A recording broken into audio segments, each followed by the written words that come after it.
Hello students, today I will explain the lesson number 3, the Delhi Sultan. Our first topic is Mohammad Ghori. ठीक है, मोहम्मद गौरी के बारे में हमने आपको लास्ट लेसन में भी एक्सप्लेन किया था. मोहम्मद गौरी कौन था? एक मुगल मोहम्मद गौरी एक अफ़गानिस्तान का रूलर था. ठीक है, वो अफ़गानिस्तान से हमारे देश में आया था.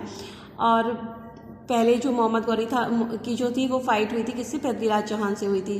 फर्स्ट बैटल ऑफ तराइन जो हमने आपको लास्ट लेसन में भी एक्सप्लेन किया था, उसमें फर्स्ट बैटल ऑफ तराइन आपकी 1191 में हुई थी. उसमें क्या हुआ था, जो मोहम्मद गौरी था वो जो है पृथ्वीराज चौहान से हार गया था. ठीक है, पृथ्वीराज चौहान जीत गए थे. उसके बाद जब सेकेंड बैटल ऑफ तराइन हुई तो मोहम्मद गौरी ने जो है पृथ्वीराज चौहान को हरा दिया था. ठीक है, तो जब पृथ्वीराज चौहान हार गए थे, पहले पृथ्वीराज चौहान हार गए थे, तो दिल्ली का जो रूलर था वो मोहम्मद गौरी बना. ठीक है, दिल्ली जो था अपने आप में एक किंगडम था. ठीक है, अपने आप में एक अच्छा राज्य था.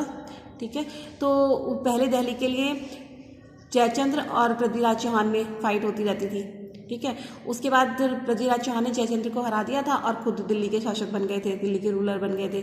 ठीक है, उसके बाद फिर मोहम्मद गौरी आए, तो मोहम्मद गौरी के बीच में इन दोनों में फाइट हुई. उसके बाद मोहम्मद गौरी जब जीत गया तो मोहम्मद गौरी ने दिल्ली का सुल्तान बना. Mohammad Ghori the ruler of Central Asia, ये सेंट्रल एशिया का रूलर था. Wanted to extend his territory right up to the north India, और ये अपनी टेरिटरी को नॉर्थ इंडिया तक बढ़ाना चाहता था. In his quest to consider north India he come into the conflict with Prithviraj Chauhan. और नॉर्थ इंडिया में किसका शासन था? नॉर्थ इंडिया में दिल्ली थी. दिल्ली में किसका शासन चल रहा था? पृथ्वीराज चौहान का शासन चल रहा था. In AD 1192 Prithviraj Chauhan defeat the Ghori in first battle of Tarain. और जब फर्स्ट बैटल ऑफ तराइन हुआ था आपका 1191 में, तो पृथ्वीराज चौहान ने क्या किया था? मोहम्मद गौरी को हरा दिया था. In AD 1192 in second battle of Tarain, और 92 में फिर सेकेंड बैटल ऑफ तराइन हुआ.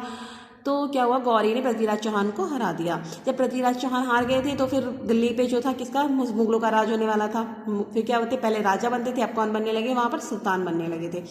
ठीक है, और ये सुल्तान कुछ दिनों के लिए नहीं बने थे, इन्होंने कई सौ सालों तक हमारे देश पर राज्य किया था. अब आप देखिए 1192 से पृथ्वीराज चौहान के बाद कोई भी हिंदू शासक नहीं आया. ठीक है, उसके बाद कौन बनने लगे? सुल्तान आ गए थे. अफगानिस्तान से जो मुगल लोग आए थे ना, वो उन लोगों ने आके हमारे देश पर शासन करना शुरू कर दिया था.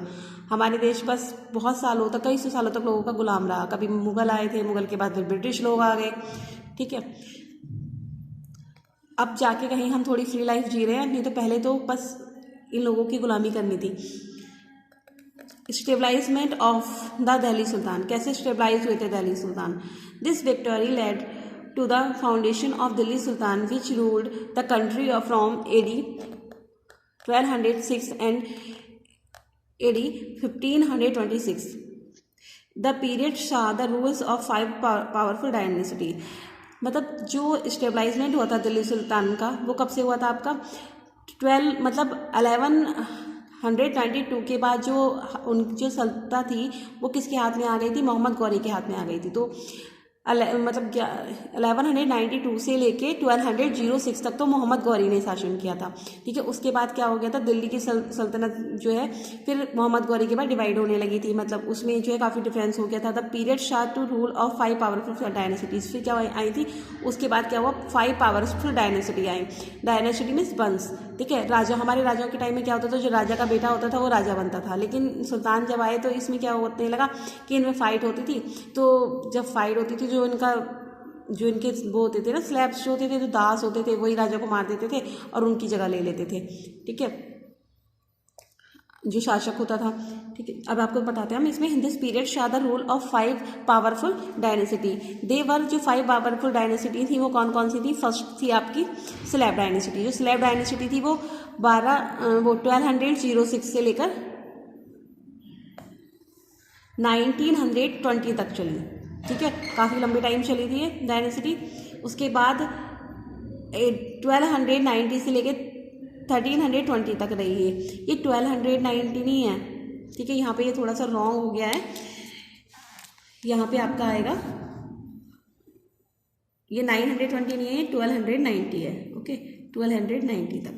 ठीक है, ये जो है आपकी 1206 से लेकर 1290 तक रही। फिर 1290 से कौन आ गए थे खिलजी लोग आ गए थे, ठीक है, खिलजी का शासन आ गया था, खिलजी रूलर्स आए थे। फिर तुगलक आ गए थे आपके 1320 से लेके 1415 तक। और फिर सैयद लोगों ने किया था शासन 1415 से लेके 1451 तक। तो ये क्या बना था, एक डायनेसिटी बनी थी, एक वंश आए थे जिन्होंने हमारे देश पर शासन किया। तो इन लोगों ने हमारे देश पर देखिए कब तक शासन किया, 1526 तक, मतलब 1500। और स्टार्ट कब हुआ था इन लोगों का शासन, जो इन लोगों ने रूल करना स्टार्ट किया था वो 1192 से किया था। तो काफ़ी 100 सालों तक मतलब इन्होंने हमारे देश पर शासन किया।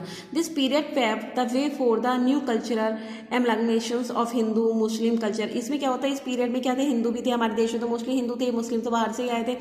तो इन लोगों मतलब हमारे कल्चर में क्या हो गया था, यहाँ पर मिक्स हो गया था। This led to emergence to composite the culture which was reflect in all aspect of life, language, architecture, food and dress. तो इससे क्या होता है, जब हिंदू मुस्लिम कल्चर दोनों एक साथ मिक्स हो गए थे तो काफ़ी चेंज हुआ था।